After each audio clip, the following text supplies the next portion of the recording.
Adam itu bapak moyang kita.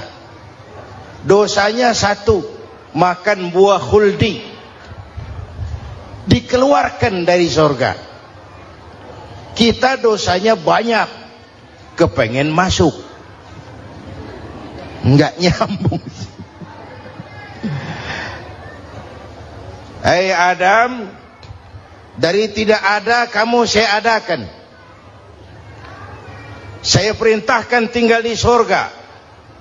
Merasa sepi sendirian, saya ciptakan Siti Hawa supaya kamu tenang. Kamu boleh nikmati semuanya. Ini boleh, itu boleh, ini boleh, itu boleh. Makan, makanlah yang kau mau. Minum, minumlah yang kau suka. Pakai, pakailah yang kau senang. Satu yang saya minta, jangan dekati pohon khuldi. Itu kau tidak sanggup, keluar. Diusir dari surga. Sujud Nabi Adam, kata riwayat 40 tahun sujud, membaca Rabbana zalamna anfusana wa illam taghfir lana wa tarhamna lanakunanna minal. Itu namanya istighfarnya Nabi Adam. Istighfar itu kan mengucapkan astagfirullah, basmalah, membaca bismillah. Jangan kayak teman saya disuruh banyak-banyak baca istighfar, benar-benar dia baca istighfar, istighfar, istighfar. Bukan itu maksudnya. Nah, maka salah satu amalan yang sangat dianjurkan di bulan Muharram ini memperbanyak istighfar. Tidak ada orangnya yang tidak. Ayo jujur, ini yang kumpul di sini semua, ada nggak yang nggak punya dosa? Yang merasa nggak punya dosa, ayo ke depan. Ada? Tidak ada. Setiap kita, entah kecil entah besar, sengaja terlupa, pasti mempunyai yang namanya khilaf dan salah. Dan Allah Tuhan kita bukan Tuhan pendendam. Allah Tuhan kita Tuhan yang ramah dan rahmah. Hei manusia, dosamu banyak, tapi ampunanku lebih banyak. Salahmu besar, rahmatku jauh lebih besar. Kau sujud di hadapanku, aku bangga melihatnya. Kau menangis di hadapanku, aku senyum melihatmu. Kau berjalan menujuku, aku berlari menyambutmu. Karena itu amalan yang sangat dianjurkan di bulan Muharram ini memperbanyak istighfar. Itu kalau istighfarnya Nabi Adam. Ada istighfarnya Nabi Yunus. Ibu kenal Nabi Yunus? Di mana kenalannya? Sok tahu. Nabi Yunus itu ketika berdakwah kepada kaumnya yang bandel, memberikan peringatan, kalau kalian tidak mau beriman akan turun azab. Kapan Yunus? Akan. Kenapa mesti akan? Sekarang aja kalau mau, saya tungguin. Kurang ajar betul ini umat. Akhirnya Nabi Nuh menghindar dengan perhitungan, kalau azab tidak turun saya sudah jauh. Meragukan janji Tuhan. Lalu naik kapal, dinaiki oleh Yunus, kapal mogok. Dicari siapa biang keroknya ini. Diundi, ternyata Yunus. Sampai 3 kali diundi. Dibuanglah Yunus ke dasar laut. Ditelan oleh ikan nun atas perintah Allah. Telan itu Yunus. Jangan pakai dikunyah, rusak urusan. Telan saja, simpan di perutmu. Dibawa oleh ikan nun ke dasar lautan. Itu yang oleh Quran dikatakan bertemulah 3 macam kegelapan. Zulumatun salas. Gelapnya tengah malam, gelapnya di dasar laut, gelapnya di dalam perut ikan. Itu namanya peteng. Mbahnya gelap. Di perut ikan itulah Nabi Nuh sadar akan kesalahannya, meragukan janji Allah, meragukan janji Allah. Ia sujud di dalam perut ikan itu, membaca la ilaha illa anta subhanaka inni kuntu. Itu istighfarnya Nabi Yunus. Dibacakan istighfar begitu, ikan sakit perut, Pak. Di dasar laut kemana mau cari apotik? Dia naik ke permukaan, memuntahkan isi perutnya. Nabi Yunus keluar dengan selamat. Itu pun terjadi pada hari ke-10 bulan Muharram. Istighfar intinya itu. Itu amalan utama bulan Muharram, memperbanyak istighfar. Allah selamatkan Nabi Nuh dari bahtera banjir yang luar biasa, 10 Muharram. Allah selamatkan Nabi Ibrahim dari pembakaran Raja Namruz, 10 Muharram. Setelah Nabi Ibrahim itu menghancurkan berhala-berhala, Abrahat pulang mau ibadah, lihat Tuhannya berantakan, marah besar. Siapa yang menghancurkan Tuhan-Tuhan kita ini? Ada yang lapor, kami lihat Ibrahim. Tangkap. Belum ada bukti, tangkap dulu yang penting, bukti belakangan. Tangkap. Wah, dikerahkanlah aparat, tangkap Nabi Ibrahim, disidang langsung oleh Abrahat, oleh Namruz maksud saya. Ibrahim, kau yang menghancurkan berhala-berhala kami ini, Tuhan-Tuhan kami. Siapa bilang? Ada yang lapor. Ah, saya dengar enggak semua berhala itu hancur. Ada yang paling besar, angkat tangan, saya lihat ada kampak di tangannya. Barangkali yang besar itu iseng tuh, yang kecil-kecil dikampakin. Tanya aja sama dia, kamu gila? Kenapa? Masa kami disuruh nanya berhala? Nggak bisa jawab. Nggak bisa jawab. Lah kenapa disembah? Lebih gila mana sih? Tahu nggak bisa jawab kenapa disembah? Kurang ajar kamu Ibrahim. Bakar, dibakar. Ketika Ibrahim dilempar ke kobaran api yang menggunung, Allah perintah api, ya naru kuni bardan wa salaman ala Ibrahim. Hai api, dinginlah sampean. Api Madura waktu itu, Pak. Hai api, dinginlah sampean, selamatkan Ibrahim. Api tunduk kepada perintah Allah. Ibrahim masuk ke kobaran api, selembar rambut pun tidak terbakar. Kenapa? Apinya tunduk kepada perintah Allah. Kenapa? Karena Ibrahim orang yang takut kepada Allah. Api tunduk kepada perintah Allah. Kalau kita baca ayat itu, masuk ke api, mateng. Sudah hadirin yang saya muliakan, oleh karena itu selamatnya Ibrahim dari pembakaran Raja Namruz itu pun pada 10 Muharram, Yaumul Asyura, hari ke-10 dari bulan Muharram. Imedia. Bapak Ibu hadirin hadirat yang saya cintai, sebagian kecil tentang Nabi Adam, Nabi Ibrahim dan Nabi Yunus, tapi saya belum menceritakan tentang Nabi Nuh tadi. Mengulang kaji, Nabi Nuh salah seorang rasul yang masuk ulul azmi, 5 besar. Karena memang perjuangannya menggambarkan satu usaha yang ulet dan luar biasa. Beliau diberi umur 950 tahun, lalu berdakwah selama 900 tahun, sore, pagi, siang, malam. Dapat pengikut tidak lebih 80 orang. Rata-rata 10 tahun satu. Kalau saya minta berhenti aja jadi nabi, Pak. Ustadz mana masih mau buka pesantren? 10 tahun buka pesantren, yang nyantri cuma 1. Pedagang mana yang masih mau dagang? 10 tahun dagang, yang beli 1. Pimpinan partai mana yang masih mau kampanye? 10 tahun buka partai, yang nyoblos 1. Bangkrut. Umatnya bandel, kurang ajar, durjana, bajingan, tengik. Umatnya Nabi Nuh ini kalau diceramahi, telinganya ditutup dengan tangannya. Nabi Nuh akhirnya rekes, Tuhan, siang malam saya berdakwah kepada umat ini. Tiap kali saya sampaikan dakwahmu, mereka tutup telinganya dengan tangannya. Alergi dengar ceramah. Apa itu ceramah? Non profit. Saudara-saudara, jadi mau kamu gimana, Nuh? Sudah Tuhan, habiskan saja orang kafir. Nanti kalau punya anak, anaknya pun kafir lagi. Lebih baik bapak moyangnya sikat habis. Biasanya kalau bapak kalong, anak kampret. Bapak nyolong, anak nyopet. Fotokopi gimana aslinya? Hampir habiskan saja. Itu mau kamu Nuh? Iya. Oke. Nanti aku turunkan banjir Nuh. Buat kapal. Dengan apa saya harus buat kapal Nuh? Ya dengan kayu, kata Tuhan. Kayunya dari mana Tuhan? Ya dari pohon Nuh. Pohonnya belum ada Tuhan. Ya tanam dulu Nuh.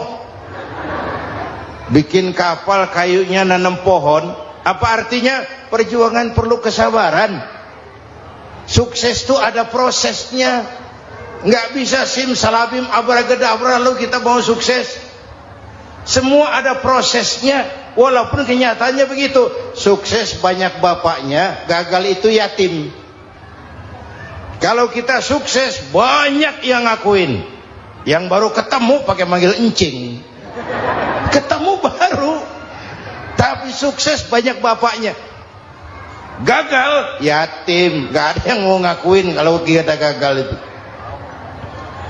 Udah bikin kapal dengan kayu di tengah kampung, bikin kapal ini. Bayangkan di tengah kampung bikin kapal. Orang kafir makin menjadi-jadi. Lihat Nuh, kenapa? Makin sarap. Bikin kapal di tengah kampung, mau belayar kemana? Tuh lihat, kalau orang nggak tahu tujuan, mountain setengah jalan. Proses yang dinilai bukan finalnya. Ya kayak gitu kesimpulannya. Saya enaknya sendiri. Bikin kapal.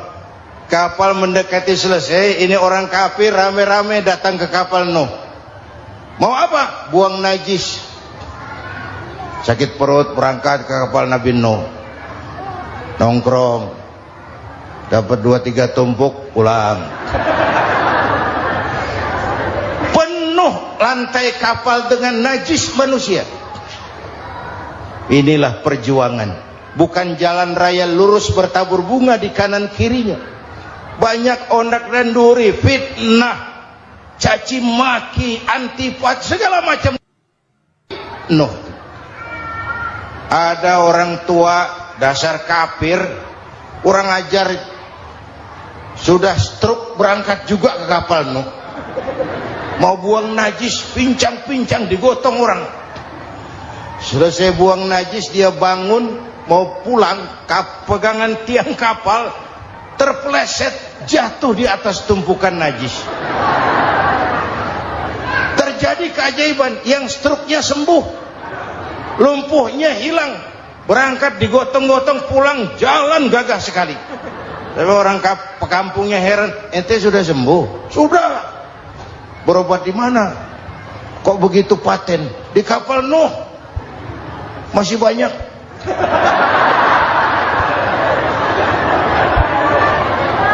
Yang berasa perlu obat bawa rantang. Ambil bersih lagi geladak kapal itu. Sudah selesai Nuh? Selesai.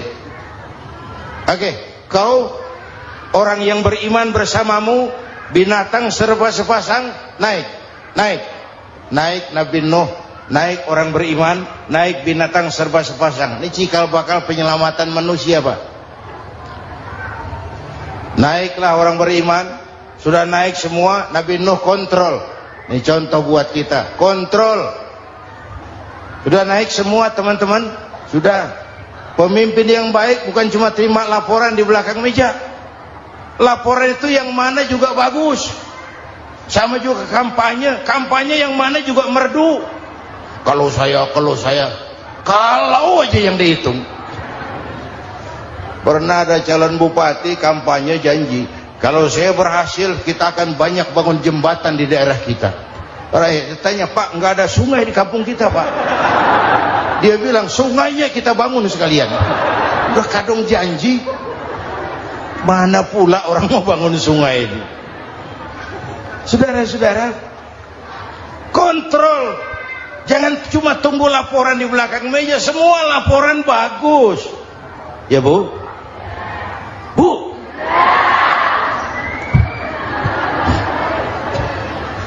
Nabi Nuh kontrol. Sudah naik semua? Sudah Nuh. Pulan bin Pulan naik Nuh. Paimin bintu Kijo. Naik, kami lihat naik. Ada orang Jawa juga Kiai. Ada. Sudah kontrol, Kanan anak saya ikut nggak naik kapal? Kami tidak lihat itu no. Kanan. Ini potret. Bapaknya aktif ke masjid, ibunya rajin ke majelis taklim, anaknya keleleran kemana-mana. Bukan di sini, di Prancis. Udah di sini insya Allah sama.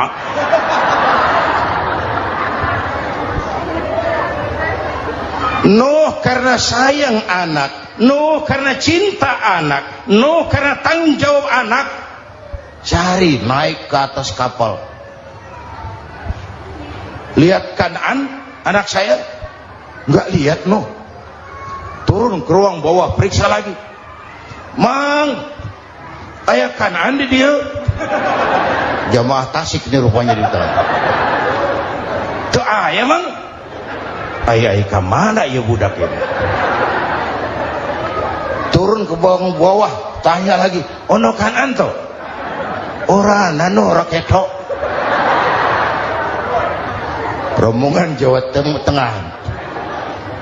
Naik ke atas buritan. Dari buritan kelihatan ternyata Kan'an tidak ikut naik kapal, kumpul di darat bersama orang kafir. Ini potret kita sekarang. Kumpul sama orang kafir, hanyut anak-anak kita, ditelan budayanya orang kafir, ditelan tradisinya orang kafir, ditelan pergaulannya orang kafir. Nuh karena sayang anak dari atas manggil. Dalam Quran dijelaskan itu. Karena Nabi Nuh di atas, Kan'an di bawah, teriak, ya bunayyar kam ma'ana. Begitu dalam Quran ayatnya. Cuma ini pakai gaya memanggil supaya kelihatan kegambar, kira-kira Nuh manggilnya begitu. Ini namanya gaya dakwah, Pak. Kalau ceritanya datar nggak menarik. Maka Nuh memanggil Kan'an, ya bunayyar kam ma'ana. Kata yang dengar, Ini gaya orang manggil, ya bunayyar kam ma'ana. Kan'an, kesini nak, naik kapal sama papi. Kata Kan'an di bawah itu, enggak mau papi, John di sini saja. Kata Nuh, jangan nak, Allah sedang murka, akan turun banjir.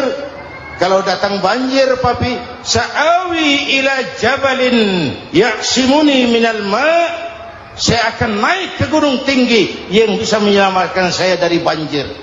Kan'an naik ke gunung, gunung dihantam banjir, Kan'an mati sampai sekarang. Yang kelima, Nabi Musa, kisah Muharramnya ini.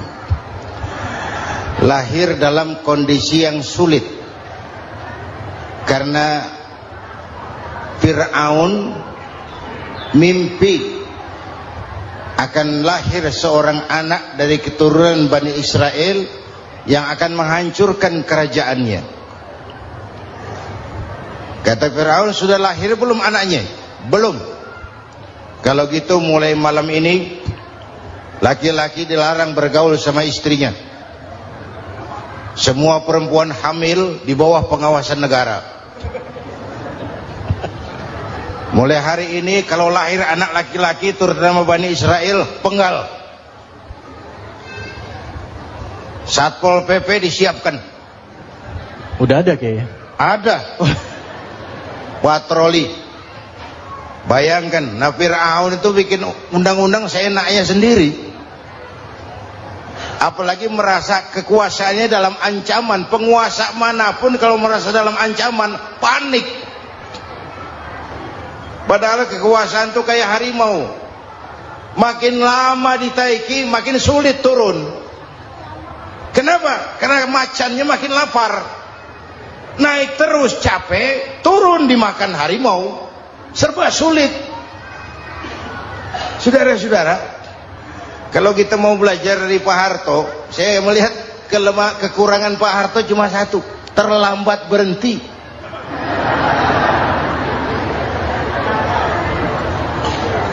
sambat benti. Di sekelilinginya banyak tukang-tukang jilat, tukang-tukang semir. Pak, kalau tidak ada bapak kami bagaimana, Pak? Saudara hadirin yang saya hormati, maka sering saya ingatkan, temanmu yang sejati adalah teman yang membuat kamu jadi benar, bukan teman yang selalu membenarkan kamu. Berapa banyak pejabat-pejabat hancur karena selalu dibenarkan oleh lingkungannya. Bapak benar, Pak. Bapak bijaksana, Pak. Itu tepat, Pak. Benar. Buang angin pun kata kelilingnya, wah, Bapak sehat. Temanmu yang sejati, teman yang bikin kamu jadi benar, bukan teman yang selalu membenarkan kamu. Bapak Ibu hadirin yang saya hormati, tapi kehendak Allah terjadi. Lahirlah Musa. Bayinya dihanyutkan di sungai Nil. Bayi sudah menderita, dihanyutkan di sungai Nil, dan akhirnya besar di lingkungan istana Fir'aun. Diriwayat oleh Ratu Aisyah, perempuan Fir'aun, setelah mulai berjuang, terjadilah itu. Musa dan pengikutnya dikejar oleh Fir'aun sampai di tepi laut. Allah wahyukan, Musa, lempar tongkatmu ke laut. Dalam kondisi darurat, mukjizat tiada jalan. Kondisi darurat. Kalau tidak, mukjizat itu maunya Allah, bukan maunya Nabi. Nabi nggak kuasa, Allah yang mau. Tapi hidup Nabi bukan mukjizat, manusiawi. Tidak mentang-mentang ada mukjizat tongkat, tiap sulit main tongkat. Nggak usah berjuang kalau begitu. Itu darurat menyelamatkan umat. Tongkat dilempar ke laut, laut terbelah. Laut terbelah. Itu secara visualnya bisa kita lihat dalam film The Ten Commandments. Udah nonton belum? Urusan nonton kalah sama Ustadz bagaimana sih? Ten Commandments, 10 firman Tuhan. Tekniknya bagus loh. Bagaimana laut terbelah. Musa lewat, Fir'aun mengejar. Musa sampai di ujung sana, Fir'aun masih di sama tengah perjalanan. Laut nutup kembali. Laut menutup kembali, Fir'aun tenggelam, cengap-cengap di lautan. Begitu nafas sampai di tenggorokan, Fir'aun sambil cengap-cengap itu, amantu bi Rabbi Musa wa Harun. Duh, kalau begini mah saya juga percaya sama Tuhannya Musa. Malaikat maut jengkel, goblok loh, terlambat sekarang, ditenggelamin terus, modar. Musa selamat, Fir'aun mati, jenazahnya, jasadnya terdampar di pinggir laut. Beberapa waktu kemudian ditemukan orang, dimumi, dibalsem, diawetkan. Itu sesuai janji Quran, wa kadzalika nunajjika bi badanika litakuna liman khalfaka ayah. Kami selamatkan badan kamu agar jadi pelajaran bagi orang-orang sesudah kamu nanti. Janji Quran tepat. Janji itu 14 abad yang lalu. Jasad Fir'aun ditemukan, dimumi, diawetkan, dibalsem di bawah nama Farao Ramses II. Sekarang tersimpan di Museum Negara di Mesir. Kapan-kapan nanti ibu main ke Mesir, mampir. Naik ojek paling berapa itu? Oh, orangnya tinggi, hidungnya mancung, pokoknya pantaslah jadi Fir'aun. Selamatnya Musa di kejaran Fir'aun di ujung sana itu terjadi pada hari ke-10 bulan Muharram, yang oleh orang Nasrani diperingati dengan hari raya Paskah. Mereka melaksanakan puasa, mensyukuri nikmat keselamatan dari kejaran Fir'aun.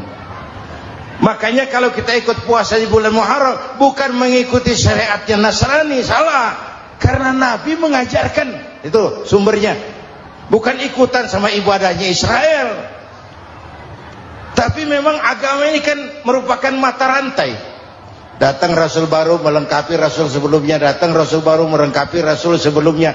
Mata rantai yang berkaitan. Setelah Muhammad selesai, selesailah tugas Nabi dan Rasul. Selesailah misi Nabi dan Rasul. Tidak ada Nabi lagi sesudah Nabi Muhammad. Itu harga mati, titik. Gak ada kompromi. Siapapun sekarang ini nggak datang ngaku jadi Nabi, wajib tidak percaya. Wajib tidak percaya. Tapi kaitannya memang kita bilang Nasrani, orang bahasa Arab, bahasa Ibraninya Nazaret, Nasiroh, Nazaret, itu beda dialek. Kita Daud, dia David.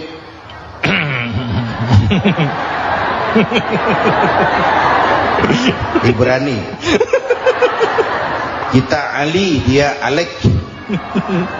Kita Sulaiman, dia Solomon. Kita Camat, dia Comot.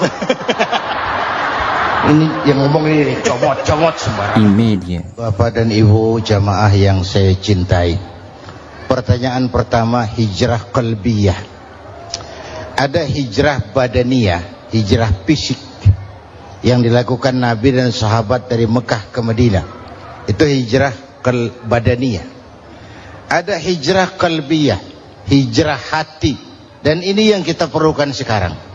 Karena refleksinya akan membias kepada alur kehidupan. Kalau hati kita mau berhijrah, fisik akan ngikuti. Hijrah dari tempat, dari malas ibadah menjadi rajin ibadah. Hijrah dari maksiat kepada yang ma'ruf, dari berpecah belah menjadi bersatu. Hijrah seperti itu yang sangat kita perlukan. Apalagi masyarakat ini paternalistik. Kita harus hijrah mental sekarang ini. Maka yang disampaikan tadi benar. Seorang ketua MK siap mengundurkan diri kalau terbukti anak buahnya terlibat suap. Itu walaupun siap, tapi sudah angin segar buat rakyat.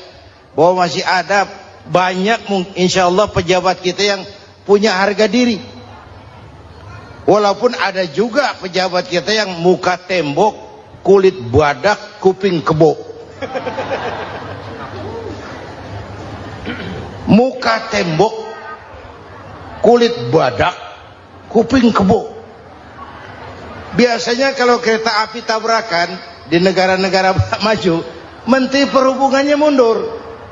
Di kita petugas palang pintu dipecat. Jauh sekali menteri sama petugas palang pintu. Yang benar-benar diadili yang krocok-krocok, kopral-kopral itu. Padahal hadisnya jelas, ar-rashi wal murtashi finnar. Yang nyuap dan yang nerima suap, dua-duanya neraka. Kasus potret belakangan ini, yang nerima suap, yang diuber, yang nyuap aman. Yang nyuap aman, yang korupsi pajak dikecil-kecilin, yang ngemplang pajak aman. Padahal ngemplang pajaknya triliunan. Padahal dia sudah dikasih fasilitas oleh negara mengelola sumber daya alam negara yang artinya milik rakyat. Dia harus bayar pajak, uang pajaknya dikumpulkan bagi sebesar-besar kemakmuran rakyat. Itu tindakan merugikan rakyat. Karena itu betul, saya setuju, hijrah qalbi yang perlu kita lakukan sekarang. Hijrah hati. Kita ini bangsa Indonesia, seperti timnas. Timnas sekarang anak-anak muda sudah berani pakai baju PSSI. Iya. Kenapa? Menang. Coba kalau kalah terus, nanti menang. Tapi bangsa Indonesia itu memang seperti timnas, namanya kesebelasan, 11 orang. Walaupun ada pemain bintang, ya ada presiden, gubernur, menteri, itu bintang-bintang. Tapi bintang baru ada artinya kalau dibantu 10 pemain yang lain. Cristiano Ronaldo, siapa itu? Penyerang tengah Real Madrid, Wah. bintang. Lionel Messi. Siapa lagi? Barcelona. Bercelana.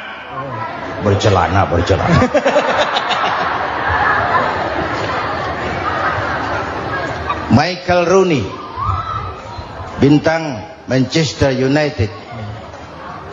Ronaldo baru bintang, Messi baru bintang kalau ada 10 pemain yang lain.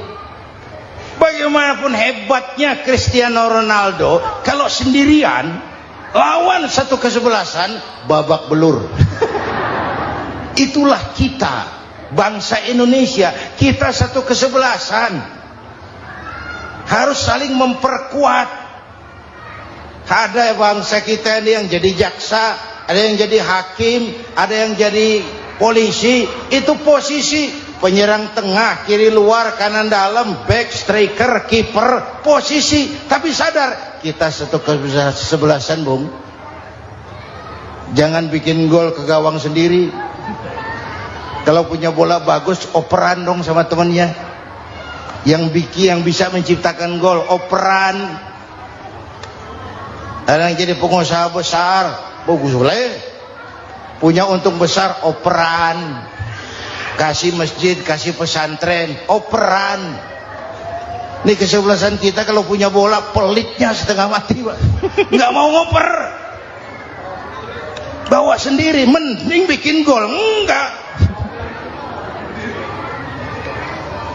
Kita ini satu kesebelasan.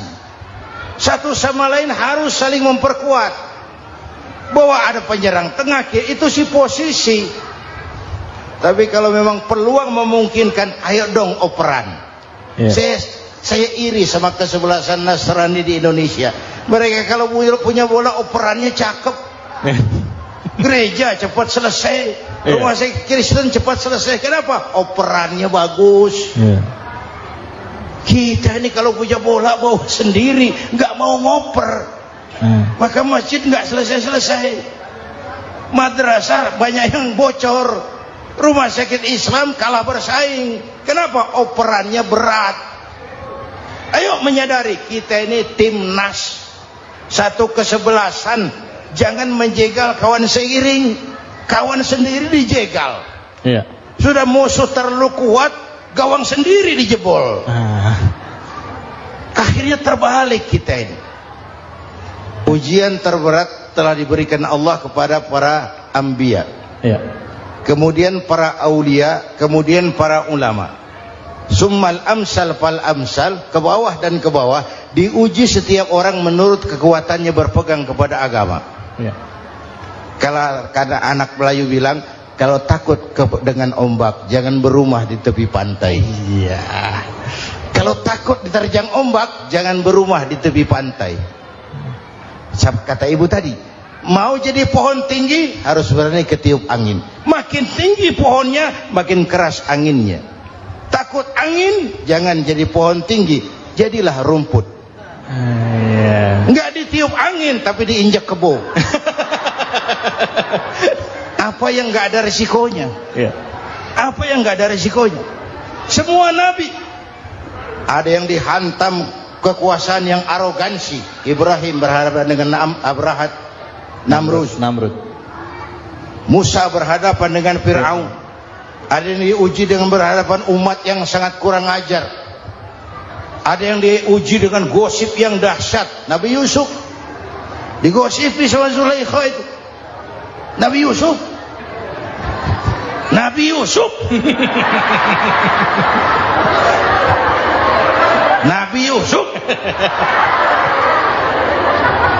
Yang namanya gosip itu kan menyebarkan keburukan orang.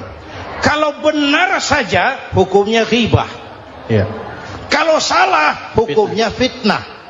Fitnah lebih bahaya dari pembunuhan. Benarnya ghibah, salahnya fitnah. Saudara hadirin yang saya hormati, jadi resiko itu biasa. Tidak ada yang tanpa resiko. Kalau takut ombak, jangan berumah di tepi pantai. Tinggal bagaimana kita menyikapinya. Kalau kita dewasa, ini bagian ibadah saya kurang. Mungkin karena dia omongin orang, tambah pahala saya. Mungkin karena dia omongin orang, tambah pahala saya. Maka saya ngadapi gosip. Menurut ayat Quran dan hadis Nabi, itu nanti ada bermacam-macam. Ada orang beriman itu yang dimasukkan surga. Ada orang beriman itu yang dimasukkan ke dalam surga. Ada orang beriman itu yang disebut penduduk surga. Kenapa lain-lain, Pak? Karena waktu di dunia amalannya juga lain-lain. Ada orang beriman yang masuk surga. Ini paling murah tiketnya.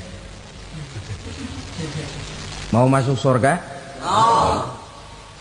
Kata Nabi begini, ma min abdin qala la ilaha illallah thumma mata ala dhalik illa dakhalal jannah. Kalau seorang hamba sudah mengucap dua kalimat syahadat, dia yakin dengan kebenaran kalimat itu sampai matinya, orang itu akan masuk surga. Abi Dzar yang waktu itu diajak bicara heran, ya Rasul kok gampang betul? Iya. Walaupun orang itu mencuri, iya. Walaupun orang itu berzina, iya. Biar dia mencuri, biar dia berzina, kalau dia sudah mengucap dua kalimat syahadat, dia yakin dengan kebenaran kalimat itu sampai matinya, itu orang akan masuk surga. Jadi masuk surga cukup dua kalimat syahadat, yakin sampai mati, masuk surga. Itu perkara masuk. Tapi kalau pertanyaannya diterusin, masuknya kapan, Pak? Nah, ini lain lagi urusannya. Sebab ada yang masuknya itu langsung, ada yang mampir dulu. Di sana tempat cuma dua, kalau tidak surga, neraka. Mau ke surga tapi mampir dulu, yang mampirnya jelas di neraka. Kenapa? Dalam hadis qudsi ada riwayat, nanti itu di akhirat, setelah Allah selesai mengatur penduduk surga masuk surga, yang neraka masuk neraka, Allah berkata kepada malaikat Malik, malaikat Malik, labaik ya Allah, itu bajingan-bajingan tengik, manusia-manusia durjana yang waktu di dunia tidak mau sujud, jauh dari ulama, gemar melakukan yang munkarat dan maksiat, hidup di tengah masyarakat selalu jadi bibit keonaran, kufur, sudah masuk neraka semua. Sudah ya Allah. Nah, kalau sudah, coba sekarang kamu masuk, Malik. Saya, iya,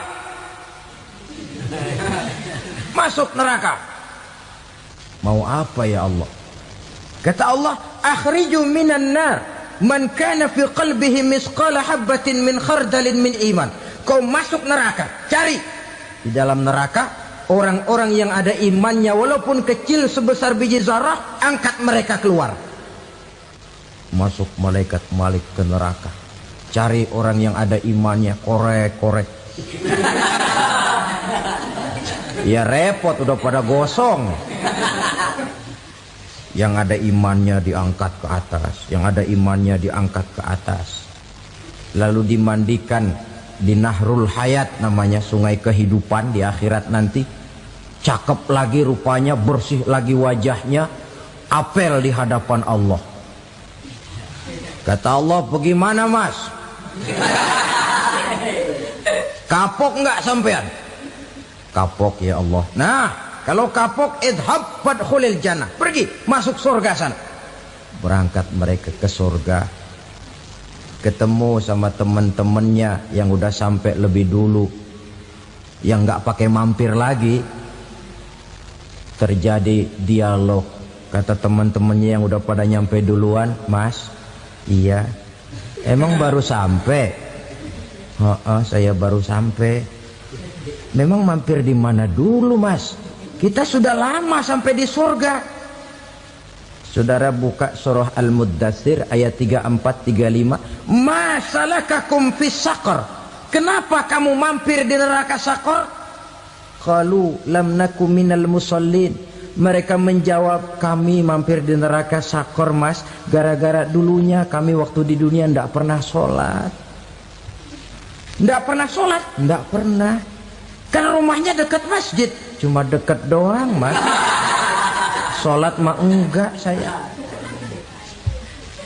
Enggak pernah ngasih makan fakir miskin. Tidak pernah hadir di majelis taklim. Pendeknya tidak pernah melakukan kebajikan. Maka saya pun mampir di neraka Sakor. Untung betul saya punya iman mas, sedikit. Waktu hidup di dunia dulu saya pernah mengucap 2 kalimat syahadat. Sekali-kalinya waktu mau kawin. Masya Allah. Untung saja kawin. Kalau nggak kawin polos.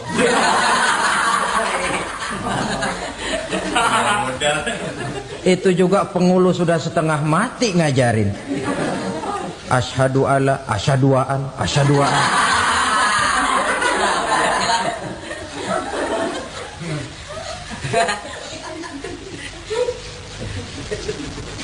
Ini namanya masuk surga. Ada mampir dulu.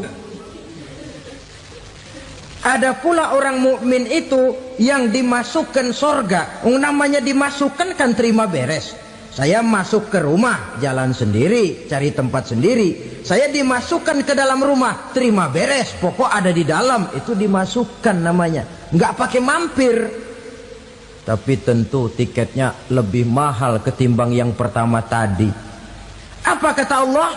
Innal ladzina amanu wa amilus salihat la ukaffiranna anhum sayyi'atihim wa la udkhilannahum jannah. Sesungguhnya orang-orang yang beriman kemudian beramal soleh, kami hapuskan segala dosa dan kesalahannya, kami masukkan mereka ke dalam surga. Lihat ayatnya. Allah yang memasukkan, kita yang dimasukkan. Tidak pakai transit, tidak usah mampir. Cuma tidak cukup syahadat, tidak cukup amanu, tapi diiringi dengan wa'amilus salih. Iman, amal. Tidak cukup syahadat, lalu dibuktikan dia sholat, dia zakat, puasa, lalu dia melakukan berbagai macam kebajikan. Ini yang menyebabkan dia tidak pakai mampir di tempat yang bernama Sakor. Lalu ada pula orang mukmin itu yang disebut penduduk sorga. Wah, ini sudah VIP ini. Ashabul jannah, penduduk sorga. Siapa mereka? Kata Allah, innal ladzina amanu summa istaqamu fala khaufun alaihim wala hum yahzanun ulaika ashabul jannah hum fiha khalidun. Sesungguhnya orang-orang yang beriman lalu istiqamah, tetap dalam melaksanakan perintah Allah, tidak goyang, tidak labil tapi stabil, istiqamah, mereka tidak takut dan tidak bersedih hati. Merekalah penduduk surga. Iman, istiqamah. Tidak punya duit, sembayang. Banyak duit, sembayang. Miskin, sembayang. Kaya, tetap sembayang. Istiqamah. Kadang orang kalau susah rajin ke masjid, banyak duitnya ngelihat masjid melengos. Waktu miskin hamba Allah, setelah kaya jadi hamba harta. Bergeser, tidak ada nilai istiqomahnya. Saudara-saudara, dengan begitu penduduk neraka itu dua. Ada penduduk permanen, ada penduduk yang semi permanen. Yang semi permanen orang-orang beriman yang mempunyai dosa besar. Mereka masuk ke neraka untuk menerima azab sesuai dengan dosanya. Bila selesai masa azab itu, mereka akan diangkat untuk ditempatkan kembali ke dalam surganya Allah Subhanahu wa ta'ala. Nah, dikala itulah saudara-saudara, ada yang disebut syafaat dari Rasulullah Sallallahu Alaihi Wasallam. Tapi tentu jangan lupa, syafaat ini ibarat kain menambal dia. Kita punya kain bolong-bolong sedikit, syafaat yang menambal. Solat kita ada kurang dikit, sedekah kita ada campur riak dikit, amalan kita ada tidak karena Allah dikit. kita berharap syafaat. Jadi biarlah kain masih bolong-bolong, yang penting punya kain. Tapi kalau kainnya tidak ada, yang ditambal apanya? Sholat tidak, puasa tidak, zakat tidak, berharap syafaat saja. Ya, terlalu berlebihan itu. Saudara hadirin yang saya hormati, apabila selesai proses penghisaban, proses penghitungan, maka dikala itulah manusia terbagi dalam dua kelompok besar. Fariqun fil jannah wa fariqun fis sa'ir. Sekelompok orang-orang beruntung yang masuk ke dalam surga, dan sekelompok lagi masuk ke dalam neraka. Ibu-ibu, saudara-saudara kaum muslimin rahimakumullah.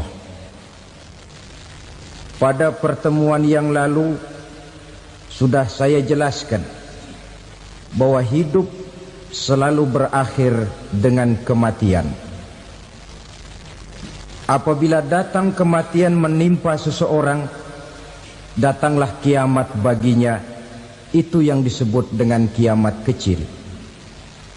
Hakikatnya mati adalah perpindahan dari kehidupan di dunia ini menuju kehidupan di alam barzakh.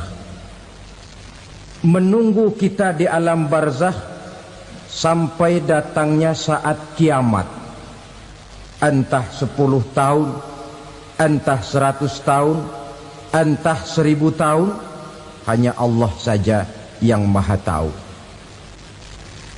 Adapun orang-orang beriman yang melakukan amal kebajikan dalam kehidupan di dunia ini, masa penantian yang lama di alam barzakh buat mereka sebentar saja.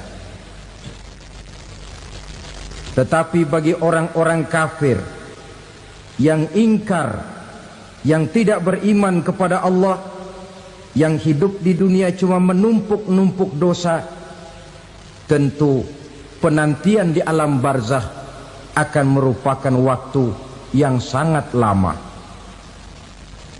Bukankah dalam kehidupan kita waktu itu memang relatif? Contoh misalnya, bagi pemuda-pemudi yang sedang duduk asyik memadu cinta, waktu 4-5 jam saja rasanya cuma 4-5 menit.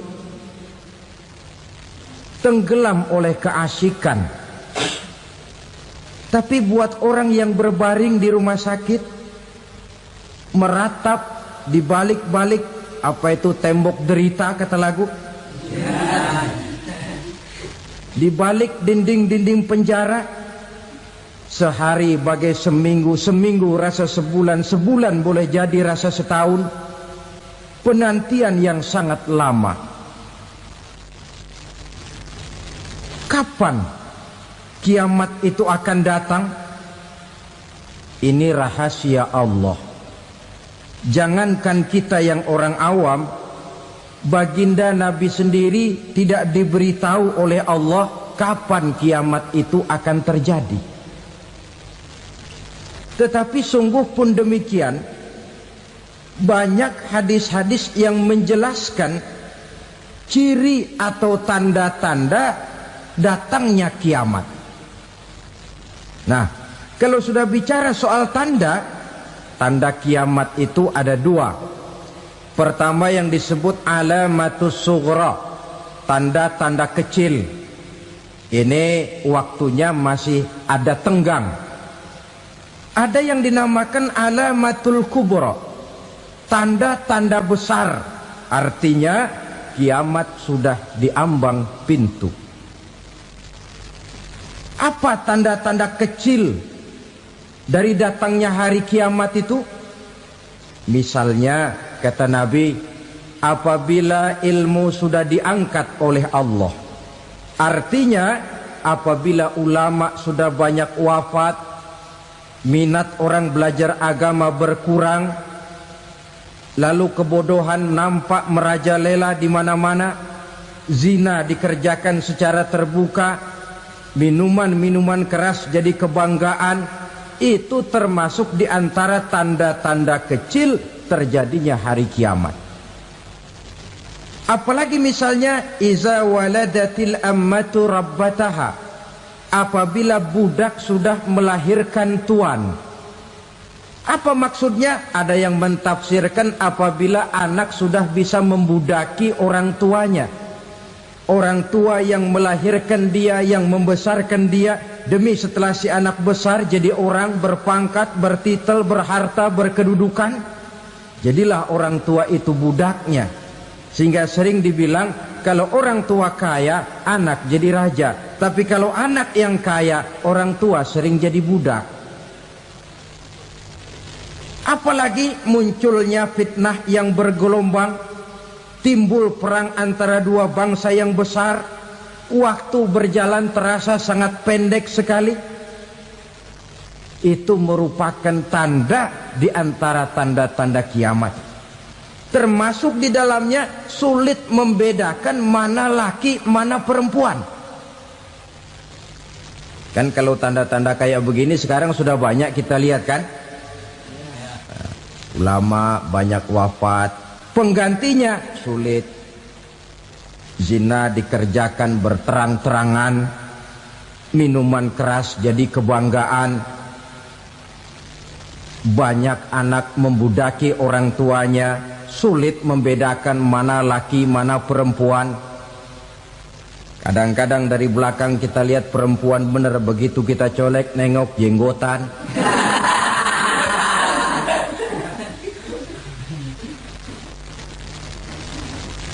Ini termasuk tanda-tanda kecil, masih ada tenggang sampai akan terjadinya kiamat itu.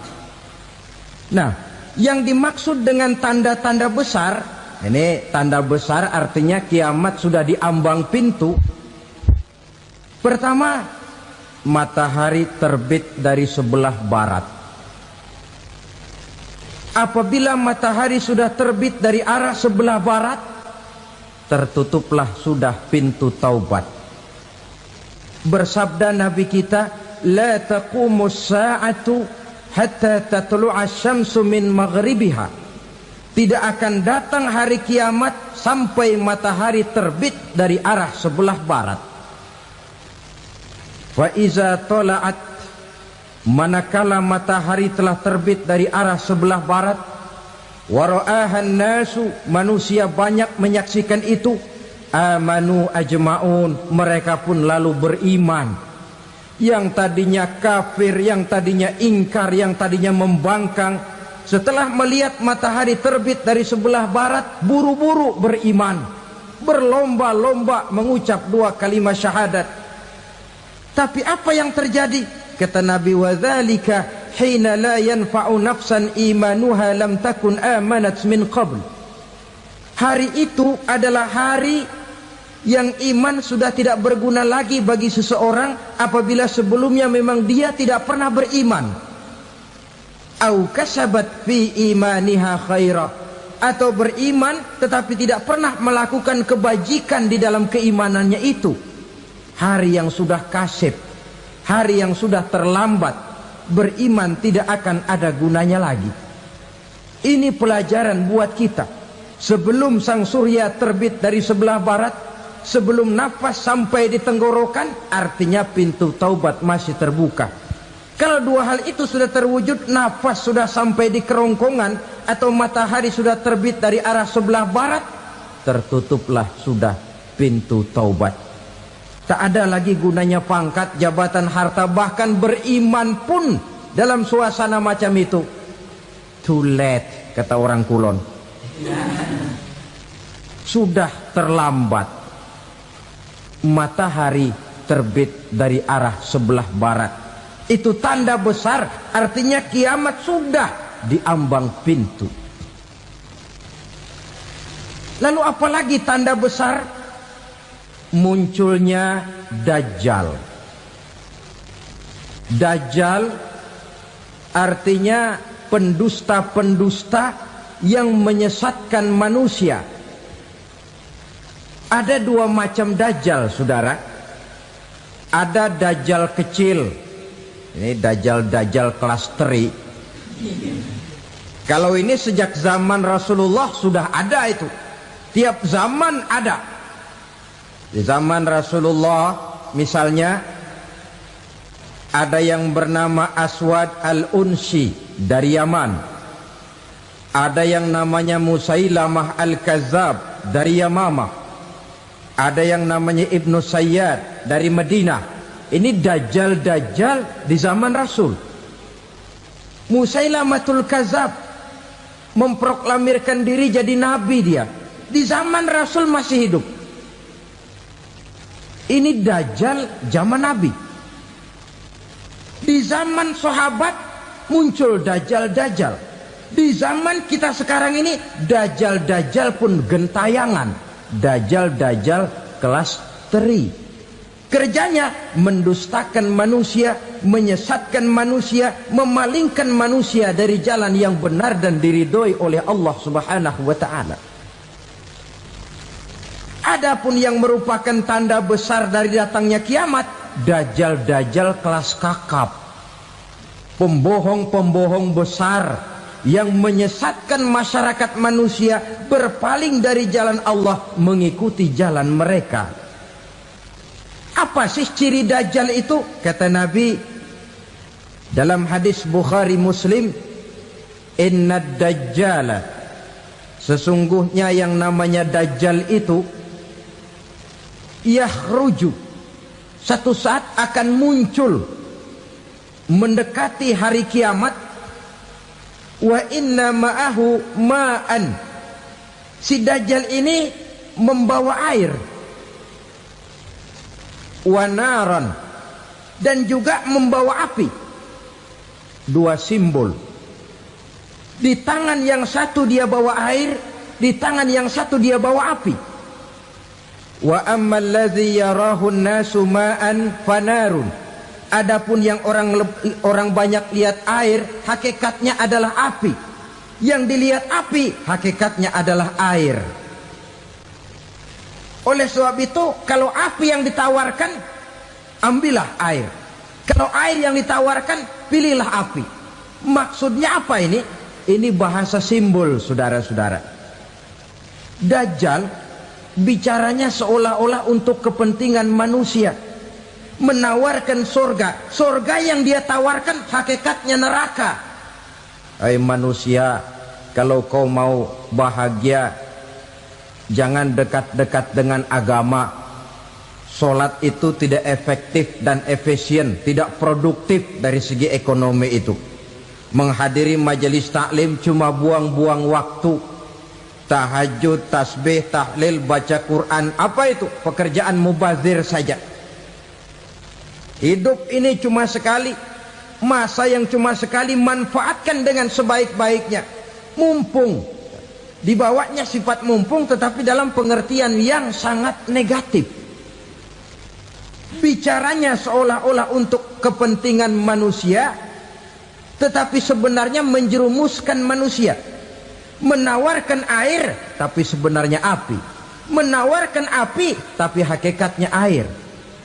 Buat apa kamu sholat? Buat apa kamu bayar zakat? Buat apa kamu puasa? Surga yang dicanangkan dajjal hakikatnya neraka. Neraka yang digambarkan dajjal pada dasarnya adalah surga. Jadi memutarbalikan fakta itu kerjaan dajjal. Yang hak jadi batil, yang batil dibilang hak, yang benar jadi salah, yang salah malah jadi benar. Tuntunan disuruh jadi tontonan, tontonan malah menjadi tuntunan. Itu pekerjaan dajjal profesinya. Zamannya Nabi Adam, dajjalnya kan iblis. Betul? Betul. Apa sih gang kerayuan iblis itu? Allah setelah menciptakan Nabi Adam kan bilang, Adam, kau dan istrimu Hawa tinggal di surga ini.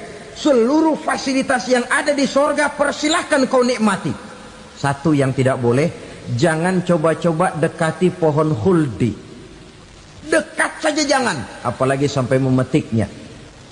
Datang dajjal yang namanya iblis ini. Adam, kamu tahu nggak kenapa tidak boleh makan buah khuldi? Ya nggak tahu, pokoknya saya dilarang. Bodoh kamu Dam. Khuldun artinya kekal. Kalau kamu makan itu buah, kau akan kekal di surga buat selamanya. Allah tidak kepengen, maka dilarang kamu makan buah khuldi. Kalau kau ingin kekal di surga Adam, makan saja. Saya bicara begini ini untuk kepentingan kamu Adam. Ini kan ciri-ciri Dajjal. Bicaranya sih seolah-olah untuk kepentingan Nabi Adam. Hakikat sebenarnya menjerumuskan Nabi Adam supaya ingkar dan melanggar larangan dari Allah Subhanahu wa ta'ala. Jadi setelah muncul Dajjal, timbul kekacauan-kekacauan di masyarakat. Banyak yang terpengaruh, terpedaya dan terpesona. Termasuk mereka yang memproklamirkan diri jadi nabi. Mereka yang memproklamirkan diri jadi rasul di zaman sesudah Rasulullah wafat, itu adalah Dajjal-Dajjal. Maka saya ingatkan, kalau di zaman kita sekarang ini ada orang ngaku jadi nabi, ada orang ngaku jadi rasul, biar bahasa Arabnya kental, Quran hafal, hadis ribuan hadis hafal, biar pakai serban sampai menyengser ke tanah, bahasa Arabnya fasih, tapi dia mengaku jadi nabi, jadi rasul. Kita umat Islam wajib tidak percaya. Wajib untuk tidak percaya. Itulah Dajjal-Dajjal zaman kita sekarang ini. Tidak mustahil mereka datang mempengaruhi orang awam supaya berpaling dari Rasulullah, mengikuti mereka. Nah, di akhir zaman nanti, mendekati hari kiamat, Dajjal ini muncul. Dajjal kelas kakap, menyesatkan masyarakat manusia untuk berpaling dari Islam, mengikuti seruan mereka. Apalagi di antara datangnya kiamat itu, tanda yang besar itu, turunnya Nabiullah Isa Al-Masih, putra Maryam. Menurut berbagai hadis yang sahih, Nabi Isa Al-Masih nanti akan turun lagi. Tidak membawa risalah yang baru, tapi meluruskan risalah Islam ini yang telah banyak ditinggalkan oleh masyarakat. Bahkan ada hadis menjelaskan beliau akan membunuh Nabi, mematahkan kayu-kayu salib, lalu melaksanakan haji dan umrah mengikuti syariat Nabi Muhammad, bukan membawa agama baru. Menjadi semacam mujaddid, reformer, menyelamatkan manusia dari bisikan Dajjal. Bahkan ada riwayat yang menjelaskan bahwa Nabi Isa berhasil mengalahkan Dajjal, mengembalikan masyarakat manusia kembali kepada ajaran Islam yang datang dari Allah, dibawa oleh Rasulullah Sallallahu Alaihi Wasallam. Dengan kata lain, turunnya Nabi Isa bukan sebagai Nabi dan Rasul baru, tetapi mengikuti syariat Nabi kita Muhammad Sallallahu Alaihi Wasallam. Saudara hadirin, ibu-ibu hadirat yang saya hormati, kemudian apalagi di antara tanda-tanda besar akan datangnya kiamat itu? Keluarnya asap atau awan. Kata Nabi, inna min asratis sa'ah dukhanan yamla'u ma bainal masyriqi wal maghrib. Di antara tanda-tanda kiamat, munculnya awan antara langit dan bumi. Ini pun diperkuat dalam surah Ad-Dukhan ayat 10. Fartaqib yauma ta'tis sama' bidukhanin mubin fayughshan nas hadza azabun alim. Bagi orang-orang yang beriman, mereka biasa-biasa saja. Tapi bagi orang kufur, datangnya asap dan awan ini merupakan azab yang kelewat pedih. Barangkali sedikit mendekati gambaran tentang azab yang pedih ini, saya ingatkan alam pikiran kita kepada peristiwa yang belum lama terjadi. Pernah dengar berita bocornya reaktor nuklir di Chernobyl, Uni Soviet? Pernah dengar? Bocornya reaktor nuklir di Chernobyl yang mengakibatkan ratusan bahkan sangat mungkin ribuan nyawa. cuma satu reaktor. Bagaimana kalau seluruh cadangan nuklir yang dimiliki oleh para negara adik kuasa ini diledakkan? Bahkan yang konon menurut catatan, cadangan nuklir yang dimiliki bersama oleh Amerika dan Rusia sekarang ini sudah sanggup memusnahkan 6 miliar manusia. 1,5 kali lebih banyak dari jumlah manusia yang nongkrong di permukaan bumi ini. Saudara-saudara hadirin yang saya hormati, lalu saat mendekati hari kiamat, apalagi tandanya? Setelah Nabi Isa wafat, pada saat turunnya yang kedua kali, lalu Allah meniupkan angin sejuk. Semua orang-orang beriman, orang-orang baik wafat, sehingga penghuni bumi ini cuma tinggal lagi terdiri dari orang-orang kafir. Tidak ada lagi di bumi ini yang bisa mengucapkan Allah. Sehingga dalam hadis qudsi itu ada keterangan, Innallaha azza wa jalla yaqulu li Israfil. Allah pernah pesan kepada malaikat Israfil. Kata Allah, Israfil, Iza sami'ta qailan yaqul Allah Allah fa akhirin nafakh 40 sanatan ikraman liqailiha. Hai Israfil, apabila kau dengar di permukaan bumi masih banyak orang yang mengucapkan Allah Allah, maka tunda sangkakala kiamat itu 40 tahun. Untuk apa? Ikraman liqailiha, menghormati orang yang mengucapkan Allah Allah itu. Wah, jadi karena sekarang masih banyak yang mengucapkan Allah, besar hatilah kita, masih jauh kiamat itu. Tapi jangan lupa, kiamat pribadi, kiamat kecil itu yang nggak kita sangka-sangka. Ajal datang mencabut nyawa, itu kiamat pribadi, dan itu yang pasti kita hadapi, dan itu yang membuat kita tidak boleh bersikap main-main di dalam kehidupan sekarang ini. Saudara hadirin yang saya hormati, tidak ada lagi orang-orang muslim. Seluruh penduduk dunia ini kafir. Lalu terciptalah struktur sosial yang berlandaskan prinsip hidup semau gue. Bakal terjadilah prinsip di mana yang kaya menyantap yang miskin, yang kuat menindas yang lemah. Hidup sudah bagaikan di rimba belantara, berlaku hukum rimba. Siapa yang kuat dia yang menang, siapa yang lemah menjadi mangsa. Timbul kekacauan, maksiat merajalela, munkarat menjadi-jadi, sehingga isi bumi ini penuh dengan segala macam perbuatan dosa. Tidak ada perlunya lagi alam diperpanjang temponya. Datang saat yang sudah dijanjikan oleh Allah Azza wa Jalla, maka terjadilah yang disebut kiamat kubra, kiamat besar, kiamat ancur-ancuran. Bagaimana kejadian ini dimulai?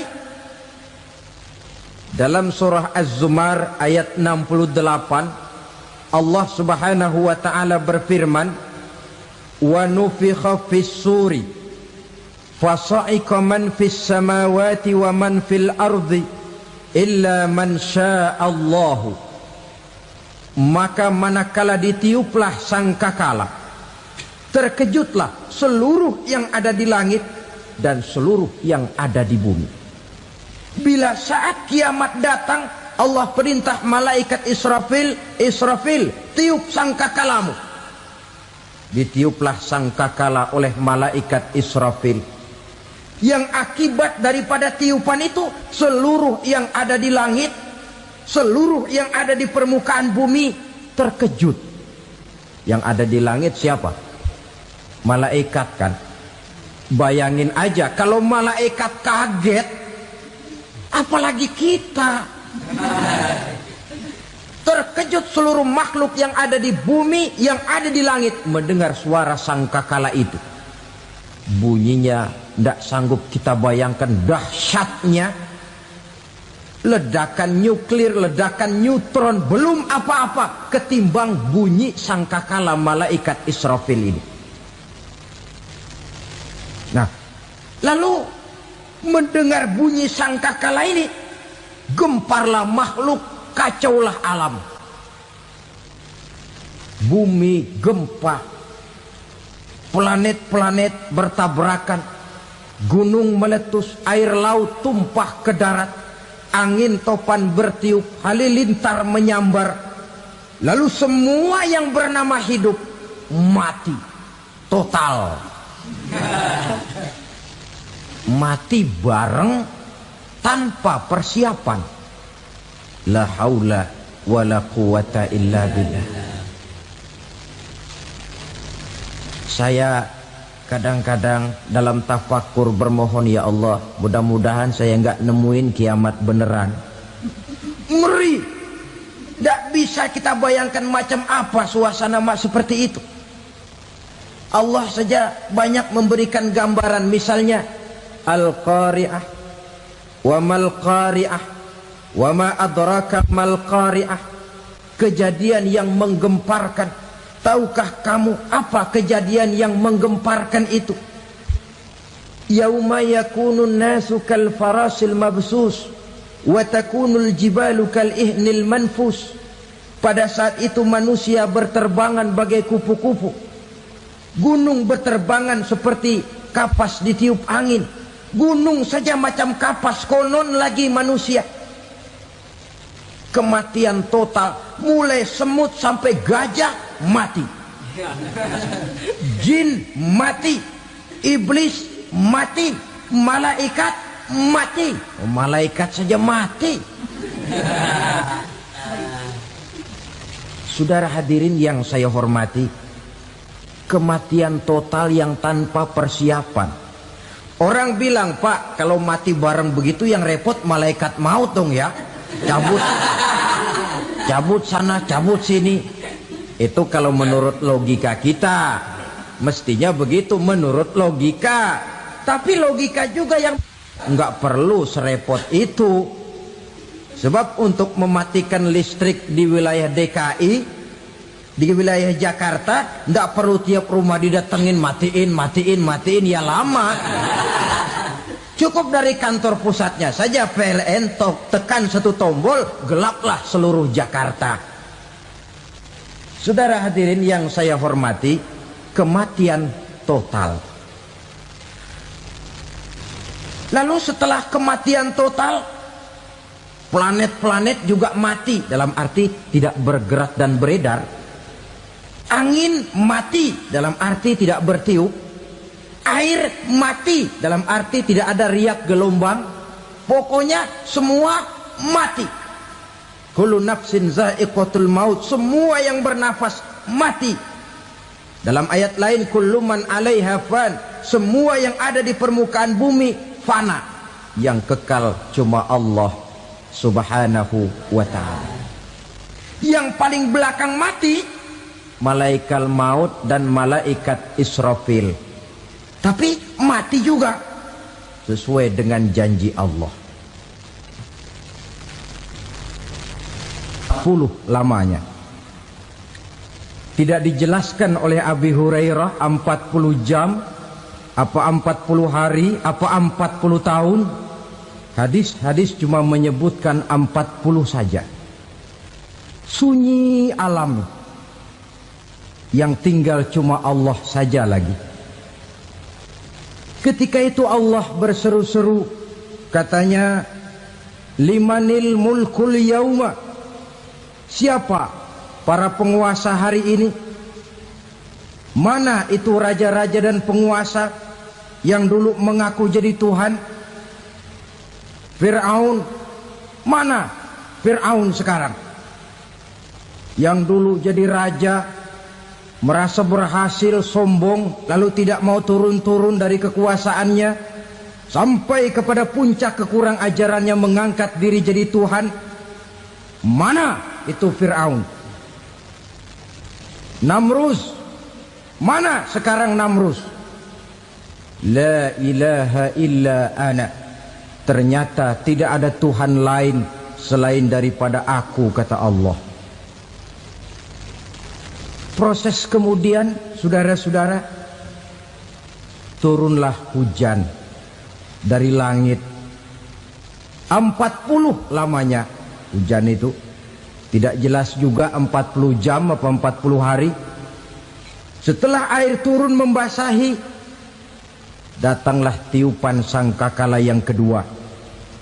Semua yang bernama mati bangkit dari kuburnya masing-masing.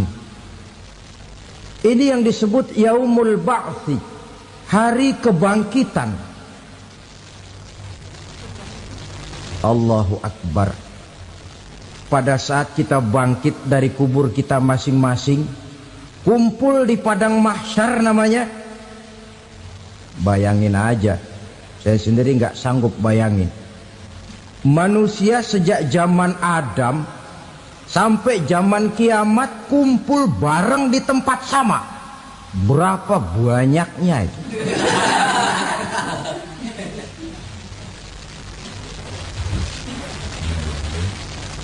Dan yang luar biasa menurut satu riwayat, pada saat bangkit itu, Masya Allah, roman muka kita berubah, disesuaikan dengan amalan kita waktu di dunia ini. Barang siapa yang waktu di dunia amalannya itu amalan tikus, di akhirat nanti dia bangkit dari kubur, mukanya seperti muka tikus. Gagah betul badannya, tapi mukanya seperti tikus. Kenapa? Amalannya waktu di dunia seperti amalan tikus. Apa amalan tikus itu? Suka ngegeragoti barang yang sudah disimpan rapi-rapi.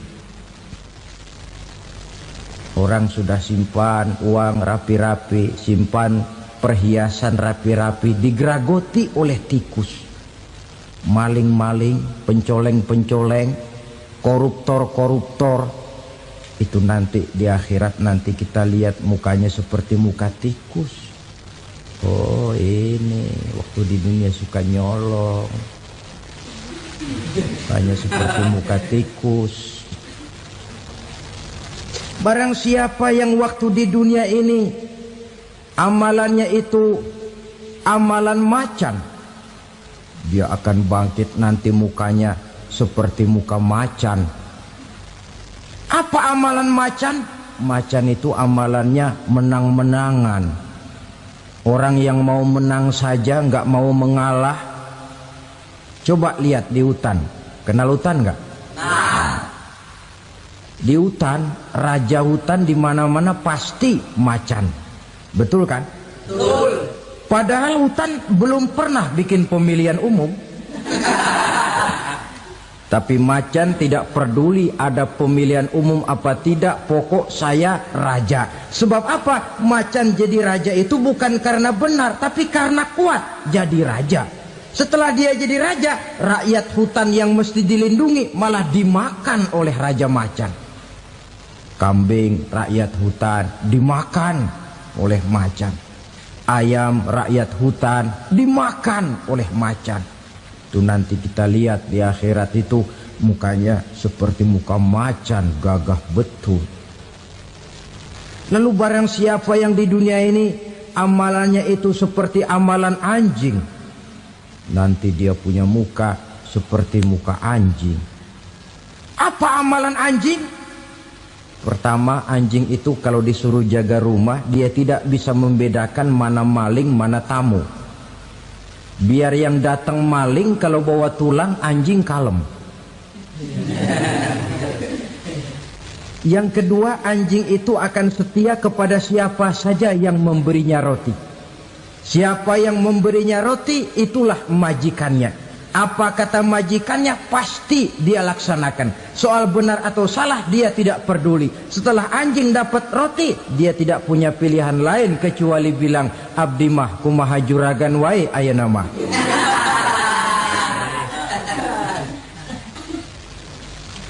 Saudara hadirin yang saya hormati, berkumpul di padang mahsyar, tiap orang sibuk dengan persoalannya masing-masing. Matahari waktu itu didekatkan oleh Allah, panas luar biasa. Ada yang saking panasnya itu mencucurkan peluh keringat sampai sebatas mata kakinya. Ada yang keringatnya sampai sedengkulnya, ada yang keringatnya sampai sepusatnya, ada yang keringatnya mengalir sampai sebahunya, ada yang kelelap oleh keringatnya sendiri, sementara orang di sampingnya nggak apa-apa. Bergantung lagi amalan dia waktu di dunia ini. Saudara-saudara, sebagian orang dalam kepanikan padang mahsyar berombong-rombong datang mereka menghadap Nabi Adam. Ya Adam, anta abal bashar. Hai Adam, Tuhan adalah bapak moyang manusia. Kami sebentar lagi akan disidang, dimintakan pertanggungan jawab. Tolonglah kami, hai Adam. Kata Nabi Adam, jangankan nolongin sampean, saya sendiri tanggung jawab di hadapan Allah ketika dulu tidak boleh makan khuldi, saya serobot. Sudahlah, urus diri masing-masing saja, nafsi. Begitu kata Nabi Nuh, begitu kata Nabi Ibrahim. Tiap orang bertanggung jawab sendiri-sendiri. Ketika itulah saudara-saudara, nikmatnya menjadi umat Nabi besar Muhammad sallallahu alaihi wasallam.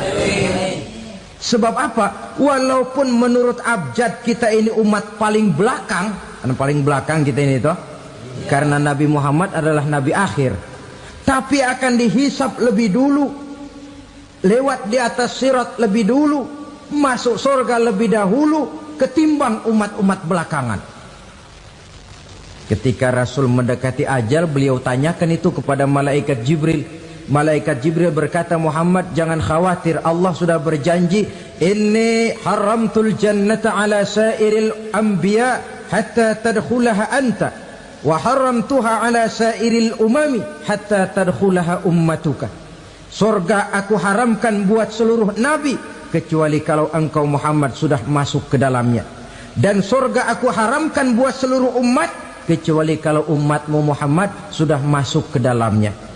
Logikanya, walaupun menurut abjad kita umat paling belakang, bakal dihisap paling dulu, lewat di atas sirat paling dulu, masuk surga paling dulu, kalau mampir ke neraka juga paling dulu. Ya resiko.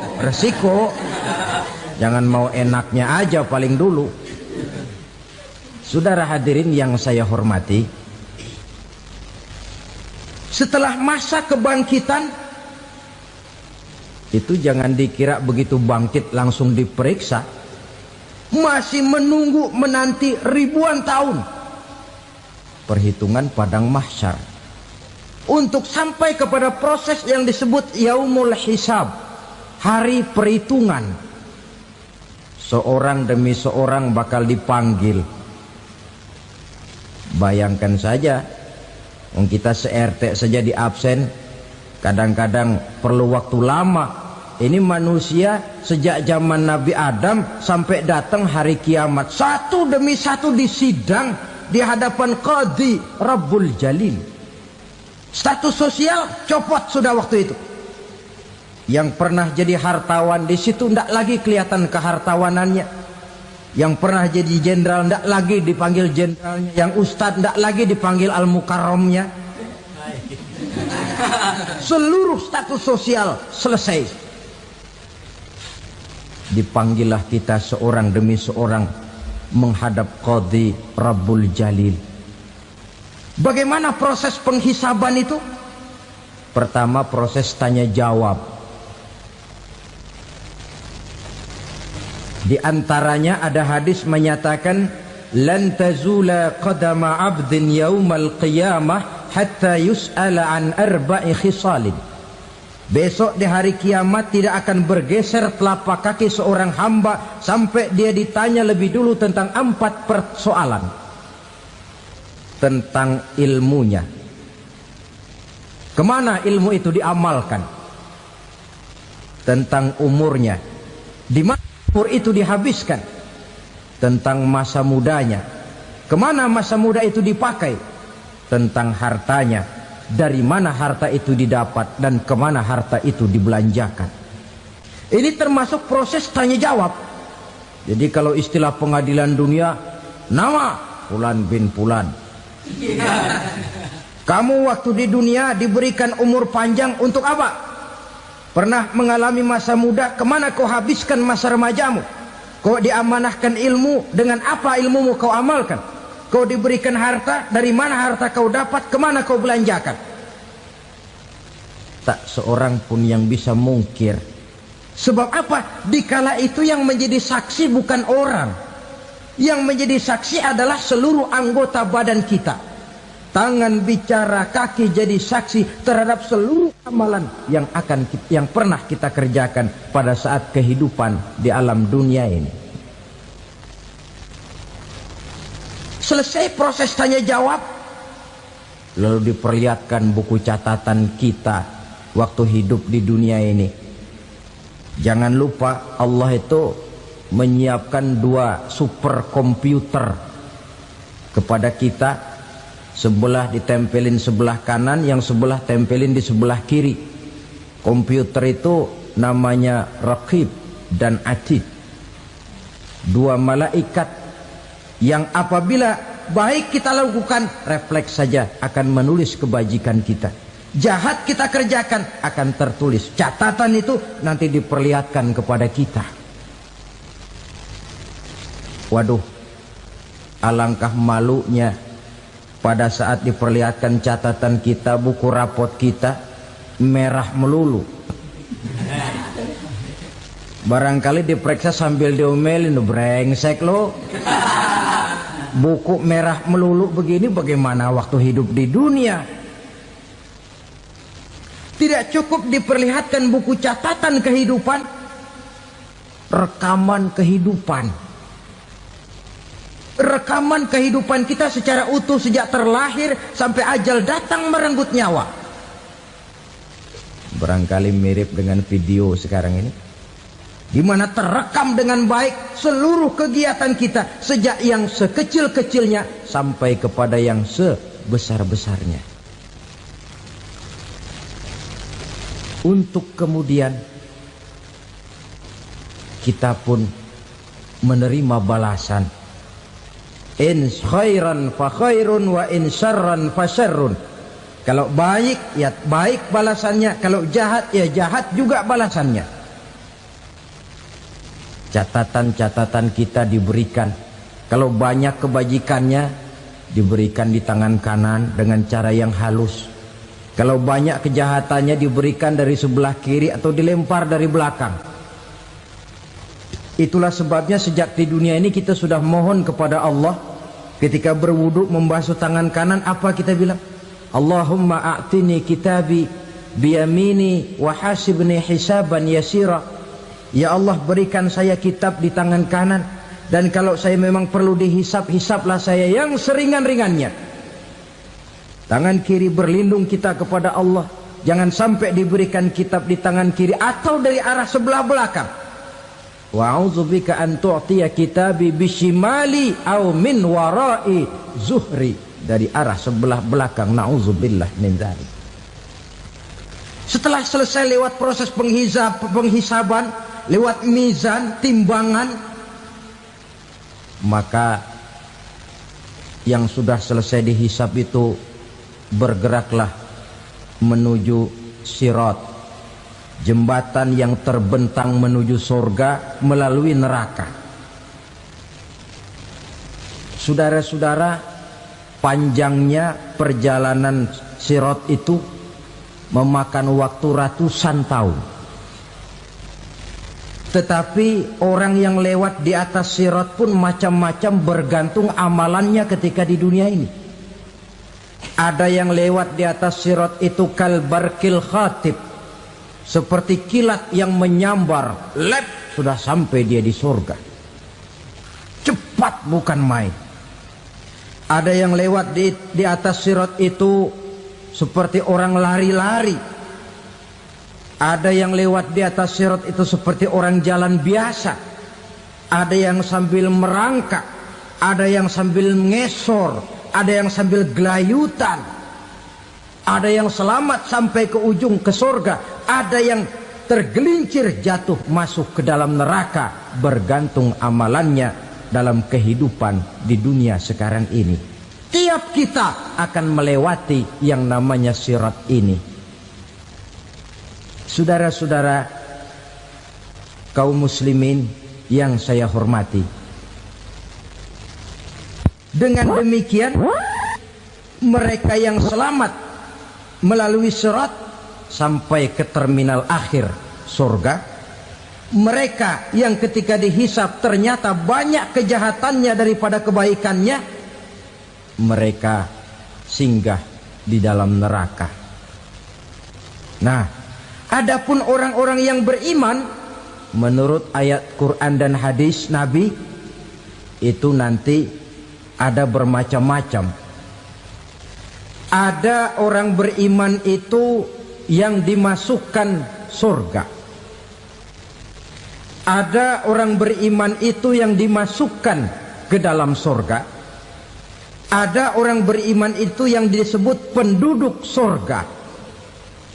Kenapa lain-lain, Pak? Karena waktu di dunia amalannya juga lain-lain. Ada orang beriman yang masuk surga. Ini paling murah tiketnya. Mau masuk surga? Kata Nabi begini, ma min abdin qala la ilaha illallah thumma mata ala dhalik illa dakhalal jannah. Kalau seorang hamba sudah mengucap dua kalimat syahadat, dia yakin dengan kebenaran kalimat itu sampai matinya, orang itu akan masuk surga. Abi Dzar yang waktu itu diajak bicara heran, ya Rasul kok gampang betul? Iya. Walaupun orang itu mencuri, iya. Walaupun orang itu berzina, iya. Biar dia mencuri, biar dia berzina, kalau dia sudah mengucap dua kalimat syahadat, dia yakin dengan kebenaran kalimat itu sampai matinya, itu orang akan masuk surga. Jadi masuk surga cukup dua kalimat syahadat, yakin sampai mati, masuk surga. Itu perkara masuk. Tapi kalau pertanyaannya diterusin, masuknya kapan, Pak? Nah, ini lain lagi urusannya. Sebab ada yang masuknya itu langsung, ada yang mampir dulu. Di sana tempat cuma dua, kalau tidak surga, neraka. Mau ke surga tapi mampir dulu, yang mampirnya jelas di neraka. Kenapa? Dalam hadis qudsi ada riwayat, nanti itu di akhirat, setelah Allah selesai mengatur penduduk surga masuk surga, yang neraka masuk neraka, Allah berkata kepada malaikat Malik, malaikat Malik, labaik ya Allah.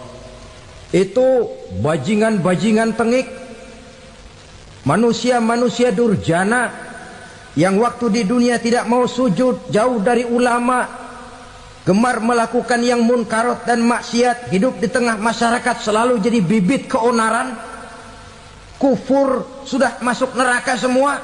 Sudah ya Allah. Nah, kalau sudah, coba sekarang kamu masuk, Malik. Saya, iya, masuk neraka. Mau apa ya Allah? Kata Allah, akhriju minan nar man kana fi qalbihi misqala habatin min khardalin min iman. Kau masuk neraka, cari di dalam neraka orang-orang yang ada imannya walaupun kecil sebesar biji zarah, angkat mereka keluar. Masuk malaikat Malik ke neraka, cari orang yang ada imannya, korek-korek. Ya repot, udah pada gosong. Yang ada imannya diangkat ke atas, yang ada imannya diangkat ke atas, lalu dimandikan di Nahrul Hayat, namanya sungai kehidupan di akhirat nanti. Cakep lagi rupanya, bersih lagi wajahnya, apel di hadapan Allah.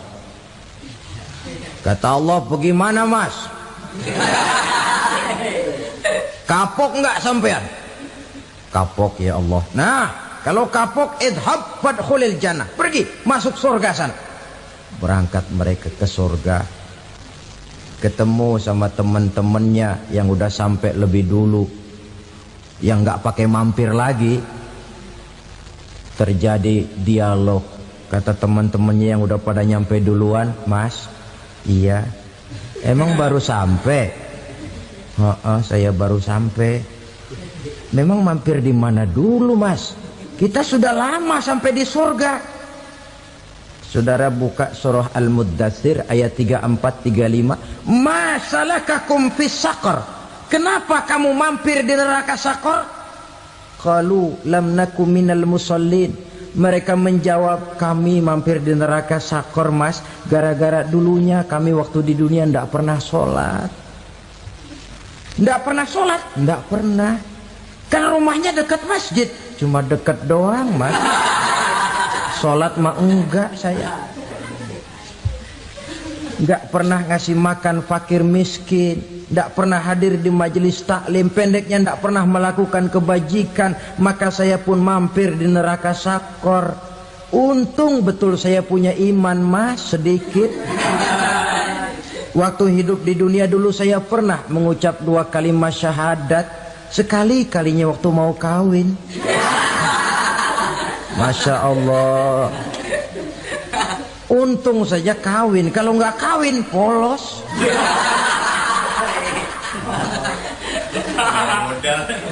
Itu juga pengulu sudah setengah mati ngajarin.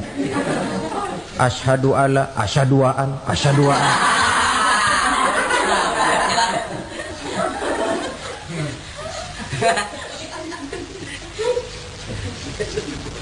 Ini namanya masuk surga, ada mampir dulu. Ada pula orang mukmin itu yang dimasukkan surga. Namanya dimasukkan kan terima beres. Saya masuk ke rumah, jalan sendiri, cari tempat sendiri. Saya dimasukkan ke dalam rumah, terima beres, pokok ada di dalam, itu dimasukkan namanya. Nggak pakai mampir. Tapi tentu tiketnya lebih mahal ketimbang yang pertama tadi. Apa kata Allah? Innal ladzina amanu wa amilus salihat la ukaffiranna anhum sayyi'atihim wa la udkhilannahum jannah. Sesungguhnya orang-orang yang beriman kemudian beramal soleh, kami hapuskan segala dosa dan kesalahannya, kami masukkan mereka ke dalam surga. Lihat ayatnya. Allah yang memasukkan, kita yang dimasukkan. Tidak pakai transit, tidak usah mampir. Cuma tidak cukup syahadat, tidak cukup amanu, tapi diiringi dengan wa'amilus salih. Iman, amal. Tidak cukup syahadat, lalu dibuktikan dia sholat, dia zakat, puasa, lalu dia melakukan berbagai macam kebajikan. Ini yang menyebabkan dia tidak pakai mampir di tempat yang bernama Saqar. Lalu ada pula orang mukmin itu yang disebut penduduk surga. Wah, ini sudah VIP ini. Ashabul jannah, penduduk surga. Siapa mereka? Kata Allah, innal ladzina amanu summa istaqamu fala khaufun 'alaihim wala hum yahzanun ulaika ashabul jannah hum fiha khalidun. Sesungguhnya orang-orang yang beriman lalu istiqamah, tetap dalam melaksanakan perintah Allah, tidak goyah, tidak labil tapi stabil, istiqamah, mereka tidak takut dan tidak bersedih hati. Merekalah penduduk surga. Iman, istiqamah. Tidak punya duit, sembahyang. Banyak duit, sembahyang. Miskin, sembahyang. Kaya, tetap sembahyang. Istiqomah. Kadang orang kalau susah rajin ke masjid, banyak duitnya ngelihat masjid melengos. Waktu miskin hamba Allah, setelah kaya jadi hamba harta. Bergeser, tidak ada nilai istiqomahnya. Saudara-saudara, dengan begitu penduduk neraka itu dua. Ada penduduk permanen, ada penduduk yang semi permanen. Yang semi permanen orang-orang beriman yang mempunyai dosa besar. Mereka masuk ke neraka untuk menerima azab sesuai dengan dosanya. Bila selesai masa azab itu, mereka akan diangkat untuk ditempatkan kembali ke dalam surganya Allah Subhanahu wa ta'ala. Nah, dikala itulah saudara-saudara, ada yang disebut syafaat dari Rasulullah Sallallahu Alaihi Wasallam. Tapi tentu jangan lupa, syafaat ini ibarat kain menambal dia. Kita punya kain bolong-bolong sedikit, syafaat yang menambal. Solat kita ada kurang dikit, sedekah kita ada campur riak dikit, amalan kita ada tidak karena Allah dikit, kita berharap syafaat.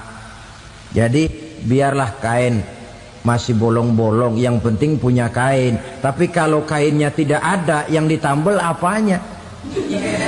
Solat tidak, puasa tidak, zakat tidak, berharap syafaat saja. Ya, terlalu berlebihan itu. Saudara hadirin yang saya hormati, apabila selesai proses penghisaban, proses penghitungan, maka dikala itulah manusia terbagi dalam dua kelompok besar. Fariqun fil jannah wa fariqun fis sa'ir. Sekelompok orang-orang beruntung yang masuk ke dalam surga, dan sekelompok lagi masuk ke dalam neraka.